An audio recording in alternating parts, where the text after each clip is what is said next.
सलात बर मोहम्मद व आले मोहम्मद, अल्लाहुम्मा सल्ली अला मुहम्मद व अला आले मोहम्मद। ठीक हो गया। मैंने एक अहले हदीस की मस्जिद में ना ये 6 मुहर्रम का जुमा 6 सितंबर का पढ़ा। वो प्राइम मिनिस्टर के खिलाफ गरज रहे थे, ये हुकूमत कश्मीरियों के लिए कुछ नहीं कर रही, फौज कुछ नहीं कर रही है, कश्मीर में जुल्म हो रहा है, हमें कश्मीरियों का साथ देना चाहिए।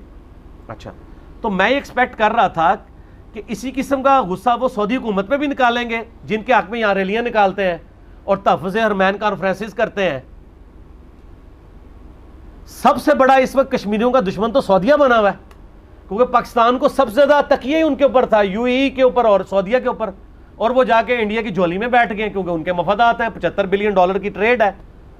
ट्रेड तो अपनी जगह, जो औरतें वहाँ से उनको मिलती हैं वो बहुत बड़ी याशी है ना, इसलिए तो मंदिर भी बना के दे दिया है ना यूएई में उन्होंने, दुनिया का सबसे बड़ा मंदिर।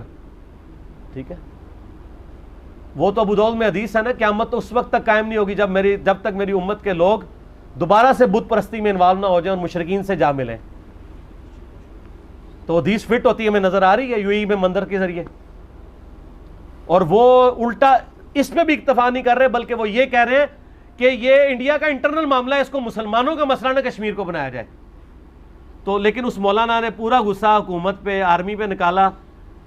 अपने जो चंदा बुक थी ना, जहां से चंदा आता था, उनके बारे में एक जुमला भी नहीं निकाला। तो फिर हम इन लोगों की तकरीरों को कैसे समझें कि ये कश्मीरियों के लिए बोल रहे हैं? वो इसलिए बोल रहे हैं कि वो दूसरी पॉलिटिकल पार्टी को सपोर्ट कर रहे होते हैं। मैं कोई पीटीआई का सपोर्टर नहीं हूं, मैं, आप लोगों में से मेरे करीबी लोग अक्सर जानते हैं कि मेरी सख्त रिजर्वेशन है पीटीआई के ऊपर। लेकिन इसका यह मतलब नहीं है कि आप एक मामले में अगर पीटीआई की गवर्नमेंट को रद्द कर रहे हैं और उसी मामले में आप दूसरों को, और ये ज़्यादा हक बजानब है कि ये बोलें, क्योंकि ये उनके एजेंडे यहाँ पे लॉन्च करते हैं। ठीक है, आए दिन स्टिकर छापे होते हैं, ओसी बागियों के हमले की मजम्मत करते हैं। तो एक बार कह देना कि हम सऊदीया और यूएई के वजारत खारजा के बयानात की मजम्मत करते हैं जो इन्होंने कश्मीरियों के बारे में दिया है, तो आपको पता चल जाएगा। हम सऊदी अरब में जो इन्होंने शराब के अड्डे खोले हैं, हम सऊदी हुकूमत की मजम्मत करते हैं। किसी अहले हदीस मौलवी का क्लिप आया? हमें तो यहाँ कहते थे कब्रों के ऊपर जनाब ये कब्र परस्ती आम कर रहे हैं। वो कब्र परस्ती तो छोटी है, अगलों ने तो मंदिर बना दिया है यूएई में। किस हाफिज़ाउल्लाह का क्लिप आया है? किथे गए लाल रुमाल वाले, किथे गई तौहीद?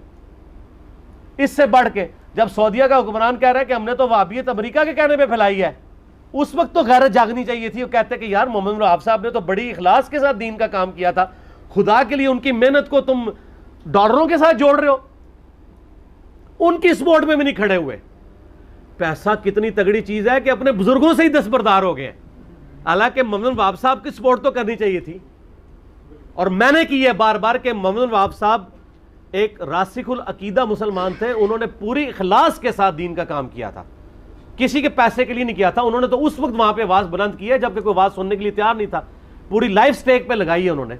1789 ईस्वी में फौत हुए हैं। उनकी जिंदगी में तो ये रूज भी नहीं मिला, ये तो उनकी तीसरी नस्ल में आके तो वो ये मामलात आगे हुए हैं। और इनके बुजुर्गों को भी वो इस लेवल पे उनकी पूरी की पूरी दीनी खिदमात को कर रहे हैं। और दूसरी तरफ हम इमाम इब्न तैमिया के किताब सुन्नत के खिलाफ कोई कायद बता दे तो कहते हैं ये शेखुल इस्लाम की तौहीन कर दी है। तो अड़े शायद से शेखुल इस्लाम चुक के उन्होंने सऊदी अरब दे अटलांटिक दे अमेरिका दे पैसिफिक ओशन ही छोड़ देता है, तो अड़े जुबान तो एक जुमला भी नहीं निकला। ठीक है, तो अच्छा, ये बड़े अच्छे मौके होते हैं आपको ये चेक करने के कि कौन दीन के लिए काम कर रहा है और कौन माल के लिए कर रहा है। ऐसे मौके आने से ही लिटमस टेस्ट